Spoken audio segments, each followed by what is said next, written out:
I'm live. I'm not. I'm talking to one person. Right on. Whoever you are, thank you for tuning in.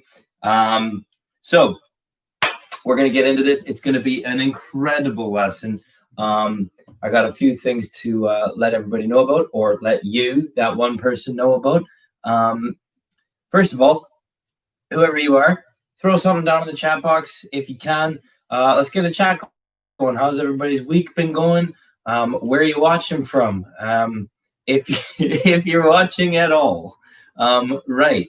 So before we get into things, this is going to be a bit of a lesson that I've never wanted to do in this capacity. I'll be genuinely honest, only off of the fact that nice, delicious 1930s vintage dry Zildjian 20-inch, 21-inch, Carope cymbal, as it were, or K custom, or any of it. It doesn't sound like a nice cymbal, is my point. Or a nice piced flat ride 2002. Look at that. See, this is the Drum Nerd channel. There you go. I'm talking to myself in my house. So it's a good Friday night. Before we go any further, happy Halloween to everybody. I know that's tomorrow, but if you're watching this today, happy Halloween. So this is going to be the first of many lesson Bob's teachings, specifically page 33. You might have heard me harp on and bang on about how incredibly amazing and important that is. This is my Bob Armstrong drums folder.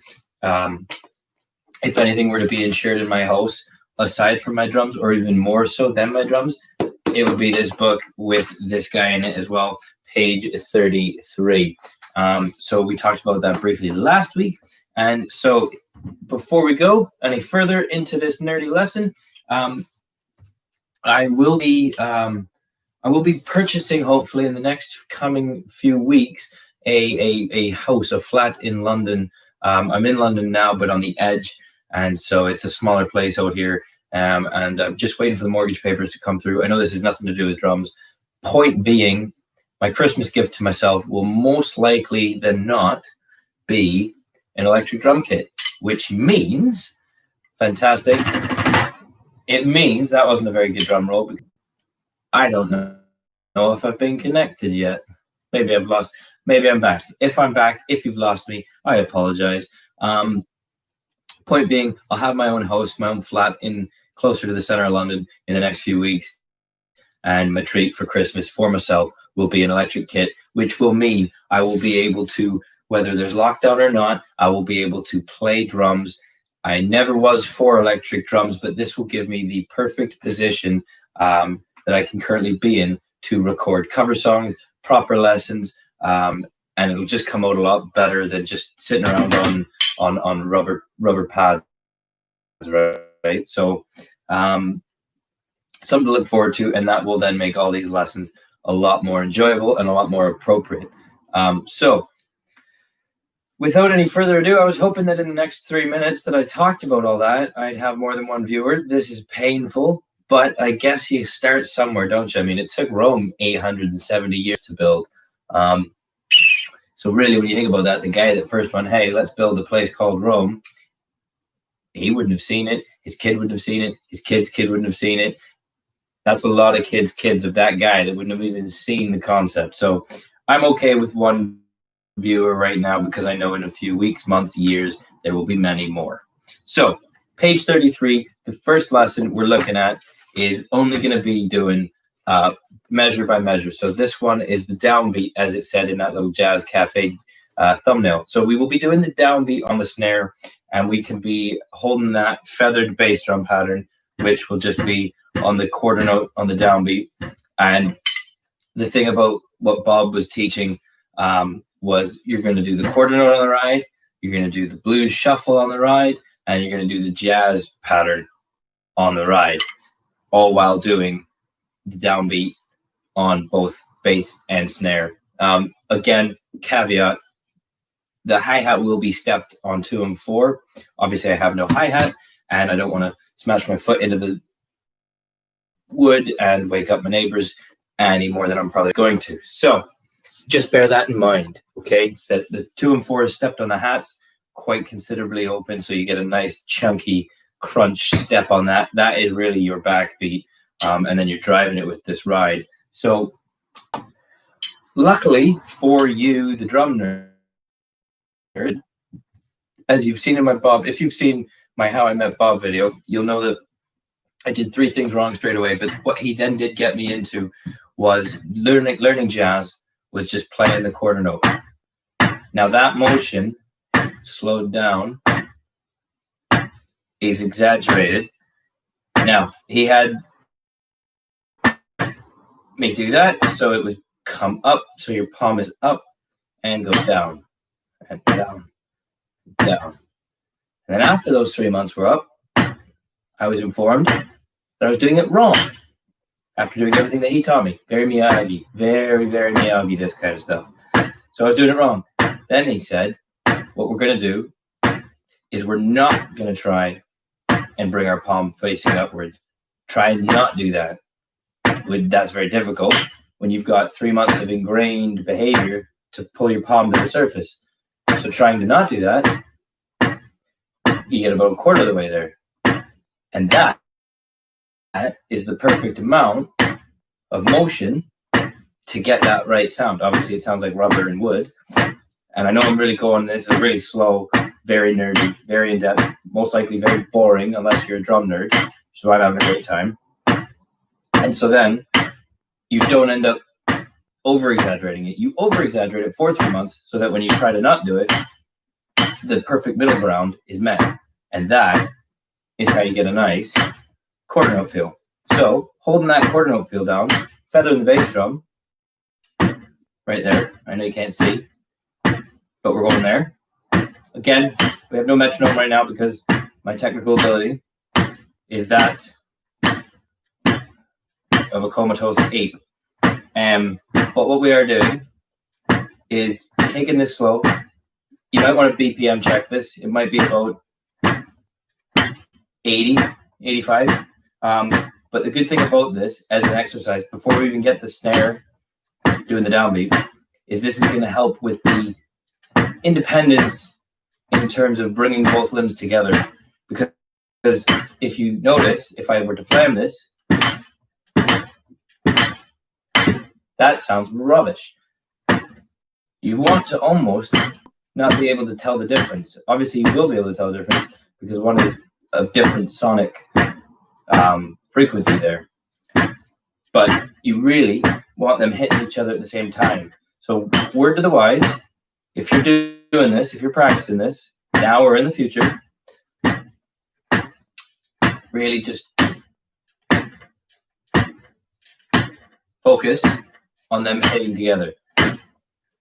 Now, we're going to bring in that left hand on the downbeat as well. This is the big part right here. This is where it all kicks off. And you want this very, very gently cresting off in a boat American grip. We're really getting nerdy today. This is going to get such poor analytics. And down, down, down, down. 1, counting out loud. 3, 4. 1, 2, 3, 4. 1, 2, 3, 4. 1, 2, 3, 4. 1, 2. Now, the important thing, which is going to probably make you go, whoa, I can't believe this, what's really going to blow your mind, is none of what you heard is the important thing to be hearing. The space in between those notes that were audible is the bit that is most important, because that space that Bob called the lope is the egg rolling down a hill. That space between the notes is where the actual music is being made. The notes are just an afterthought, as it were. That's what, after really, really looking at Bob's teachings and really analyzing it, that's kind of how I've come to digest and process these things, which is the notes are irrelevant. They don't mean as much. They mean something, but they are just there because the space allowed them to be. And the space is where the music is felt. That's where the feeling is. That's where the vibe comes from. That's where the danceability is from. Because you can hit all the notes with no space or uneven space, and you won't be able to dance to it. So that, again, we are looking at counting along. That count really helps put your limbs in order. So at this point, just stop, get your metronome, 50, 60, 70 BPM, real slow kind of stuff, and just work, not even with the left hand, just the right and the right foot, right hand. 4. Just getting them locked in. Just get those nice and locked. And then, when you feel comfortable, not necessarily right now, but add that left hand. You're not coming up so much with an elbow stroke or a molar up stroke or, like a Gladstone free stroke or down stroke. None of that. We're just grace and you're about an inch off the head, and that is it. Bass drum again. This is heel down, very feathered. I know it sounds loud, but on a real drum, that would be quite quiet, and you would almost know it's there without hearing it. Now we're going to go into the blues shuffle. This must be the most dull, boring on a Friday night. Let's go.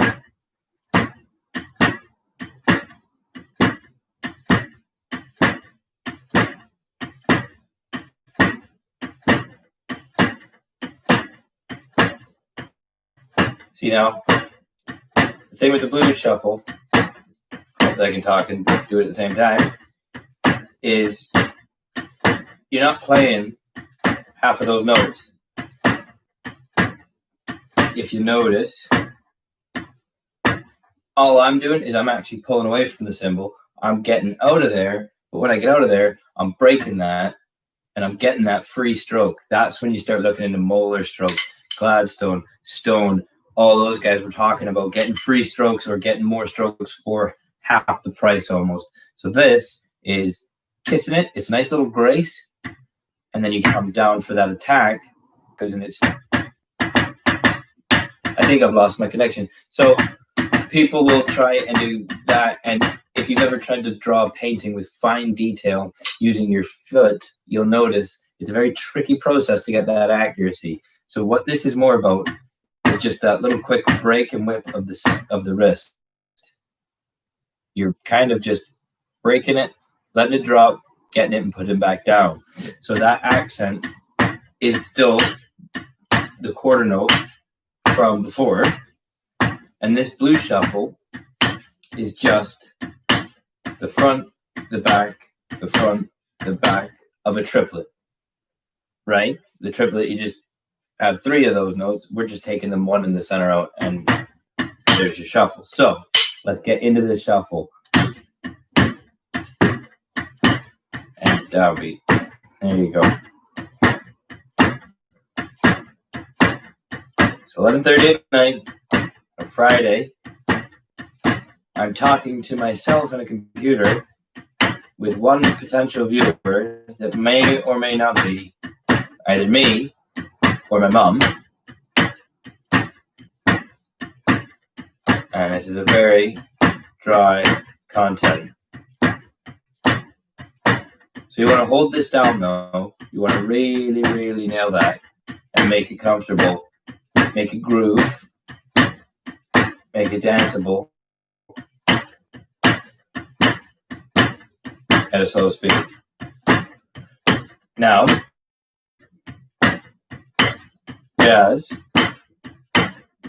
jazz ride pattern.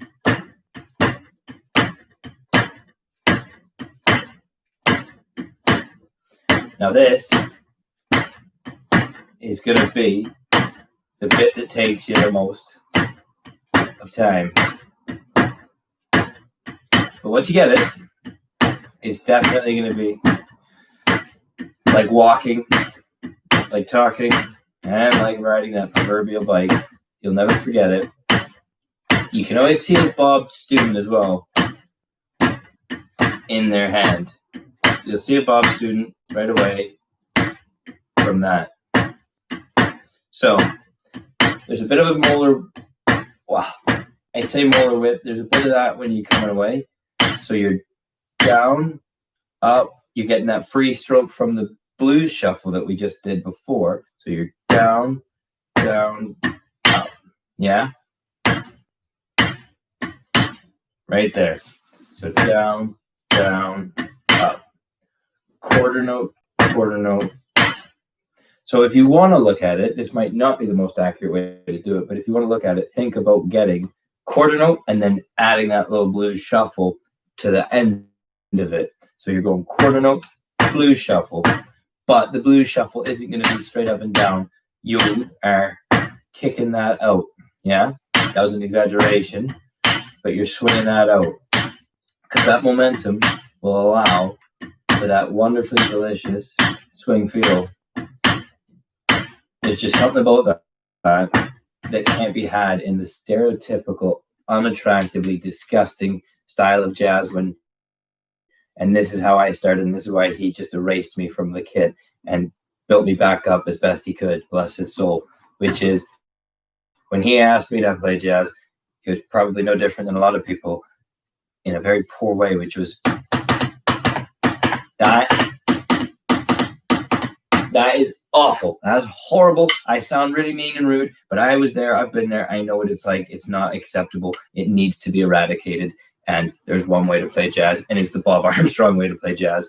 And that doesn't mean that I am the one that knows how to teach it. That just means that guy had jazz to an art form, sussed right out. And so what you're looking at doing, though, is take out the wrist. This is not a wrist-driven thing. We are down, down, break the wrist, and get that free stroke and come back in.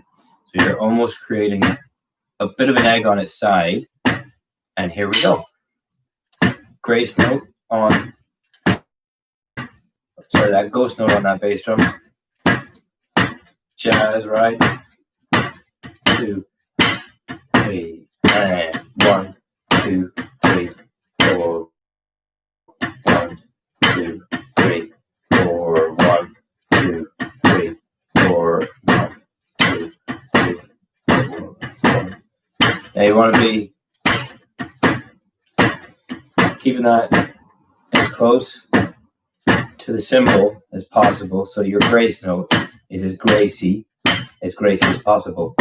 So here we go.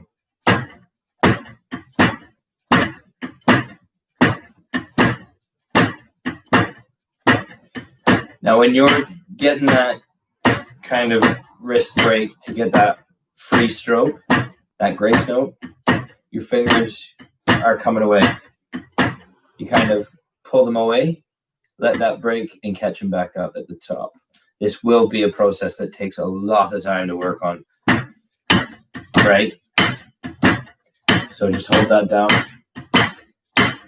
And once you've got it comfortable, though, we go blues, quarter, jazz. Right? So you can go between the 2 or the 3. You can go up and down, change it about. And the one thing to keep in mind is you don't always have to jazz shuffle. You don't have to do the swing pattern to have it swing. You could just go.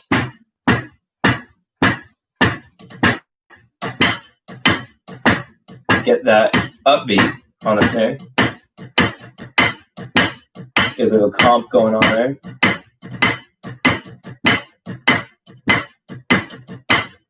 And we're not even getting into the bass drum, snare drum conversation that you can have. But you can always just lay down a nice quarter note pulse. Just really, it would be better and more beneficial for you and the entire ensemble and the band if you couldn't yet get this jazz pattern. If you're not quite there yet, don't go in doing that. If you've got a setting, go in there, hold down that quarter note, because that's what they want to be able to vibe off of. So everybody you're with and all the people dancing, they're going to be moving off of something. There has to be a foundation, and that quarter note is your foundation. The jazz swing pattern is just a little bit more of a spicy version thereof, but it's still got that quarter note pulse. So if you're not quite there at the jazz shuffle yet, the jazz swing, just hold that tasty, saucy, very basic, but very, very effective quarter note pulse, and think about the space. 1, 2, 3. So count that upbeat of space, and it'll give you that absolute perfect low. Up, up, up, up, up, up, up, up. So if you're putting that in there in your head very quietly, you're now giving the full picture of that and not being lost to not know where you might be. So you're giving an audible marker to the silence that would otherwise be there. So this has been an absolutely dry, massively nerdy. I'm going to take a sip of water if that's all right with you. And I say you because there's only one and I'm not even sure if it's myself. That went everywhere. So, yes, really to recap, page 33 is the be all and all, the bee's knees of all things great and wonderful in this world. It's going to take time. It's a massively slow process. It took months, years with me sitting in with Bob every other week. And so now to convey this over the internet is going to be an even harder mountain to. And yeah, I'm really tired. I worked all day and I've rushed in because there's train issues. So I don't know what my analogies are getting at here. But the point I'm trying to make is it's a tricky, long, difficult process. But I will be there every step of the way to get us all there. I need to learn more. You need to learn more. We all need to learn more. And we're all on this journey together. And so yeah, it's going to be good fun. And as I say, I will be moving soon. So these videos might stop briefly. There's two. No, you come back, number two. Oh, you tuned in and went, nope, don't want this. Oh, you're here. Right, we're getting started now. Oh, number two, I don't know who you are, but you've just made my night. If you're Sensei Sushi, if you're Sam, if you're PS Trieste, I don't know. I don't know who you are. You've left. Absolute deflated. I should have left when I was on top. Point being, now there's nobody. Savagery. I'm talking to myself. Okay, well, I'll wrap this up now. I've just lost all my viewers. That's fun. So I might hold on for the next few seconds to see if somebody turns up. I'm not thinking they will, but I will say what I'm about to say because this will be logged and recorded so you can watch it back in not real time. Point is, I'll be moving into a new house. So, hey, number one's come back. So yes, I'll be moving house soon. So these videos might take a bit of a backseat because I'm going to have to be packing up all this and getting out into a new place. But once I'm in and settled and I reward myself with a nice new drum kit, electronic wise, I will start churning out some proper lessons. You'll actually hear what's going on.